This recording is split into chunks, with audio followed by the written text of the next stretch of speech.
Cruz, thank you so much. We appreciate it. It's good to be with you again, Jack. We're out here at you finished a campaign event here in Fort Worth. You got a standing ovation talking about you stand with Israel. Yeah. Big vote last night. Yeah. You voted against the bill that gave money to Israel. How do you square that? Well, listen, I am a passionate defender of Israel. I've been the leading defender of Israel for 12 years in the Senate, and I'm very, very glad that we are finally providing emergency military aid to Israel. We should have provided it 6 months ago. Back in November, I forced a vote on the Senate floor to provide emergency military aid right after October 7th. And sadly, every single Democrat voted no. They held it hostage. The bill that came out of the Senate last night, there are elements of it that I strongly support, especially the Israel military aid. But the reason that I had to vote no is that it was combined with, number one, billions of dollars of money that can go to NGOs that are helping human traffickers bring illegal aliens into the state of Texas. And number two, this bill did nothing to stop the crisis at our southern border. The state of Texas is being invaded. We're seeing over 11 million people who've crossed illegally under Joe Biden. I believed we should have used this opportunity to finally do something to secure the border, and unfortunately, Senate Democrats refuse to do that. But can't both be done? They can, and they should have both been done, and I would have enthusiastically voted yes if both were being done, but the position of Senate Democrats was they're not willing to secure the border. That's the position of House Democrats too. They support open borders. It's why we've seen House Democrats repeatedly vote in favor of open borders. It's why Colin Allred has voted repeatedly in favor of open borders. Congressman Allred told me yesterday that you stand in the way of bipartisan votes, such as this bill, the Senate border security bill, which went nowhere, and the CHIPS Act. How do you respond to that? Well, listen, Congressman Allred likes to talk, but if you actually look at his his first 4 years in the House, he voted 100% with Nancy Pelosi. He literally did not deviate on a single vote. He's voted repeatedly in favor of open borders. That's not good for Texas. He's voted repeatedly in favor of releasing violent criminals from jail. That's not good for Texas.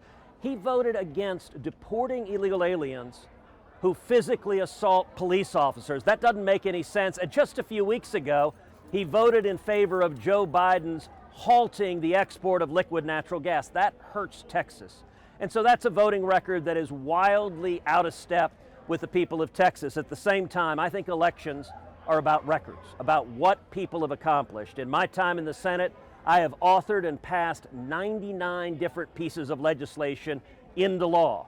In the 7 years Allred has been in the Congress, he's authored and passed 3 pieces of legislation. So he likes to talk, but when it comes to delivering real results for the people of Texas, he has been simply an automatic vote for Nancy Pelosi, and that's not in the interest of the people of Texas. How would you describe what's going on at Columbia University, Yale, and even at UT we saw a giant protest?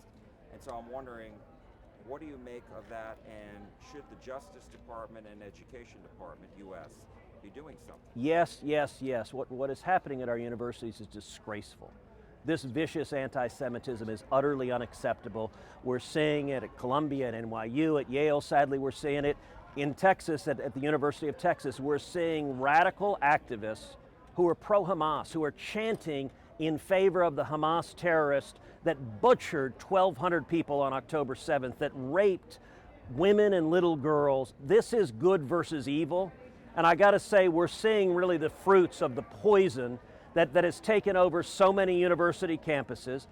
The reason we're seeing these protests go on and on and on, for Columbia it's been now many days, is because the administrators support the protesters who are threatening the safety of Jewish students. You know, it was really sad this weekend when the Orthodox rabbi at Columbia sent out an email to all the Jewish students on campus saying, go home and stay home because Columbia won't protect your safety. That is fundamentally wrong. And I believe, as I said in the rally tonight, that if anyone threatens the safety of another student, they should be arrested, they should be prosecuted, they should be expelled, and if they're not from America, they should be deported.